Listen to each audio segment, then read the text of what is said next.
Okay, time to work on specific problem solving so we can spend all of our time on just one problem.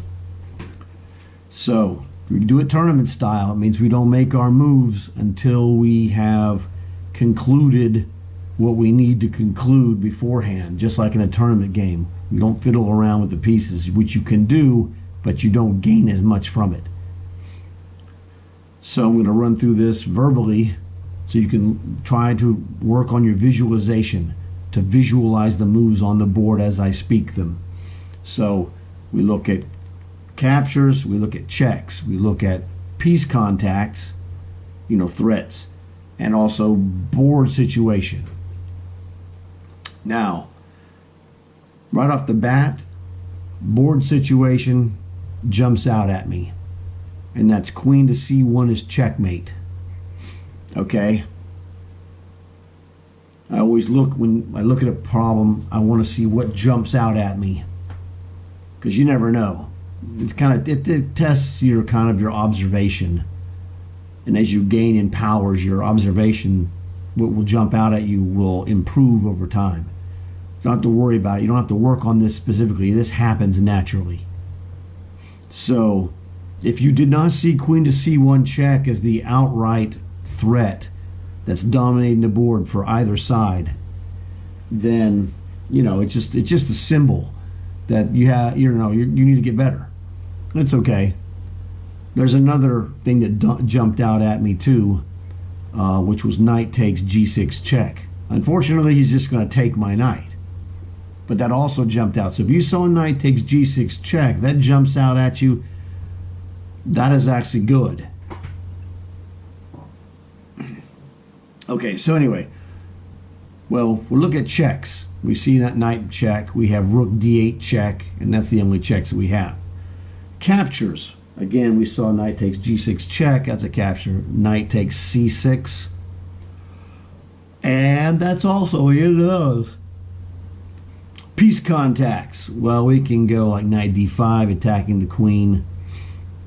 Rook d8 attacks rook b3. These moves are ridiculous. Queen e3 is the only move of the ones I've mentioned that hasn't been ridiculous, because it's if anything that we do that does not directly impact the ability for black to play queen to c1 checkmate is a problem. So that means we either have to block his check or we have to check the black king. So right off the bat, when you look at this logically, the only moves that have any value in this position are moves that block, which would be in this case either d2 or e3, or knight checks or rook checks. That's it. No other move is going to be valuable. You can throw it away. Hey, what about c4? It's trash. You already know that it doesn't work, because I already laid out the outline of what has to be done. So rook e3, rook d2, those would both work. Q e3, q d2 also, but we move queen to d2, he can take our knight, so we don't want to do that. So those satisfy the base condition of blocking the mate. None of those are worthwhile. Queen e3, the queen moves are all terrible. Queen d2, king takes free knight. Queen to e3, queen takes queen check. Rook takes queen. Well, that's not horrible, but you're not doing anything. Now, rook checks, rook d8 check. He plays rook takes rook, and then, oh wow, we can check him with a knight. Well, that rook check is worthless. Pretty basic stuff. And the last thing we have left is knight takes g6 check, right? Well, he's just going to take your knight, right? Pawn captures knight. So, well, if he takes the knight, well, it's forking the queen. He has to take the knight. So knight takes g6. He has to take it. F takes g6, or pawn takes knight, whichever one. I like to say pawn takes knight because it's a visual kind of move that helps. F takes g6 is also accurate, but whatever floats your boat, we go with it. So Knight takes pawn check on g6. Pawn takes knight on g6. Now, do we have any other move? We have opened up the queen can attack him on e8 or e7, but that doesn't really do much. So hopefully you see what I see. That what happens is when you play knight takes g6 check and he captures with the f pawn creates an opening for white. And the opening is on the f file. So it means there's nothing in between the king and the queen. Okay, let's look at this backwards. Let's go backwards and look at this.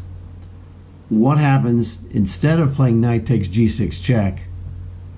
Now this is what I call fantasy version. What if we played rook to f3? Does that do anything?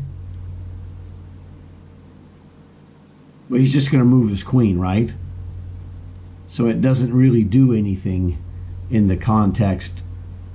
He'd checkmate is number one, okay, but we're not looking at that. We're looking at just saying, hey, what if we played rook to f3? Man, if that pawn wasn't there, wouldn't we win his queen? This is what I call the fantasy version. So you look at this fantasy, or actually not fantasy version is not what I call it. I call it what if. I move rook to f3. What if his pawn wasn't there on f7? So what if this pawn is missing? Wouldn't that win his queen? This is what if. What if I can win his queen? Well, hey, what if this pawn is gone? How can we get rid of this pawn? You remember that move we talked about? Knight takes g6.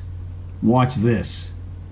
Now this is I'm sort of breaking the rules, but this is a special case that just kind of comes up due to the situation. I've already figured this out. I want you to see this so that you're figuring this out if you haven't already done so. What if that pawn was gone? You remember that? Well, is it gone now? So please tell me that you see this move. Yeah, good luck, Charlie. That move doesn't do anything. This is what is known as a spite check. He knows he's dead lost. He's going to check you just in case you might do something stupid like play queen to d3, which would be the worst move you could play. He'd play rook takes queen check, and his queen survives. So no thanks, Charlie. We're going to go over here. Spite check number 2. Hey, maybe you're an idiot. It's possible. His queen is not moving. Okay, we have queen is absolutely pinned to his king. It's illegal to move the queen. So once these two chumps are done checking, this game is over.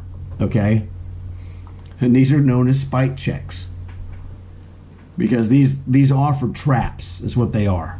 Those are trap moves. The trap move is, well, I don't know, rook takes bishop. Certainly would be better for black than rook takes queen. So rook takes bishop is a trap. Queen to d2 is a game over trap. When he did this, rook we mentioned this. Rook to here, he would just play rook takes rook so fast it would make your head spin. Rook takes rook check. Oh heck, he would just checkmate you. Rook to here, it's just queen to queen. So there's a trap here. Rook checks, you put something here, it's checkmate. Okay. Well, you put the queen there, it's not checkmate. But you put the rook on d3, it's checkmate. The queen on d3, not checkmate, but he's out of trouble. And he's going to play rook e8, he's winning. So these are trap moves. I knew these were going to fail. I did not mention those moves to you in advance. I probably should have, but it's okay. I could see that these were obvious failures. My spidey senses don't let me down very often. And they didn't let me down here. So, knight takes g6 check, rook to f3, and then the question is, let me go back to the beginning. I have other problems and videos that cover this. But you can find those later. So when I look at this, if I'm doing a much higher level problem solving, I would say, okay, look, what jumps out to me was knight takes g6 check, f takes g6, rook to f3. We're winning this guy's queen now. The only question that comes up is, can we withstand the barrage of harassment checks and come out of this advantageously? And the answer is, we'd go, okay, literally I go, okay, we're going to play rook to f3, and then he's going to play rook to d8 check, the only check he has. Well, we're going to go king to e1. He's going to play bishop to c3 check. I would point out the traps that I point out to you guys already. And then we're going to go king to f1. Notice I'm doing this without moving any pieces. And this is how I do this on the higher level problems as well. It's like, I'm going, okay, we're looking at this, visualizing this. This is for higher ranked players. This is how I would do it. And so, does he have anything else? And we'd have to figure out through our visualization skills in this position that he has nothing, that it's over. And then our next move is going to be rook takes queen. This is the difference. But so this is the you know, the younger, the kids or the beginners or the lower ranked players. I'm doing it this way to give you the basic part of this thing without going into the extra detail that we would go to for the advanced players. Advanced players, we're going to run through this right through the moves. You've already seen this. Knight takes g6 check, f takes g6, rook f3, rook d8 check, king to e1, only move that's good, bishop c3 check, king f1, only move that's good. And then at this point we would stop and look at this and double check in our mind that this is winning, because this is how you win tournament games against strong players. So here we're not going into that detail. We get the basic stuff. We're winning. We're going to survive this because I could tell already this is happening. I'm not trying to overburden you. He has nothing. Queen, you get rook to d1 check, queen takes rook, and then at this point it's goodbye Charlie. You can play queen. You can play queen takes rook, or not. We're going to take. He can play queen takes rook or g5 or bishop to e5. We're taking his queen, and there's nothing he could do about it, one way or the other. So that's the thing that I'm trying to build levels of preparation. So if you're a lower ranked under 1600 player, this is the perfect scenario for you. You're higher than that, well, I have higher difficulty problems, and where I will expect you to do a little bit more because you have more ability. You've built up your powers. So the goal is to test your powers and make them a little bit better when you're done with this problem than they were before you started it. Because if we do this every day and you get, you know, just one tiny bit better today, and then tomorrow is another tiny bit, and then the next day is another tiny bit, in a month you're making progress against guys who are just goofing around. They're not getting progress in the same way. They're going to get haphazard progress playing games or whatever, and it's going to be very unpredictable. You know, they're not going to get good for a month, and they might have a little jump. But the best way to do it is to pound it every day, because you might get one little nugget better today. Tomorrow you might get 3 nuggets better, or down the road next week 5 nuggets better. Who knows? No one can guarantee how much progress you make in time. All we can do is set you up in the program to properly train and progress, and your own abilities are going to come through and will maximize the training at a different rate than somebody else. So don't worry about that. You just got to concentrate on you. Don't concentrate on anybody else.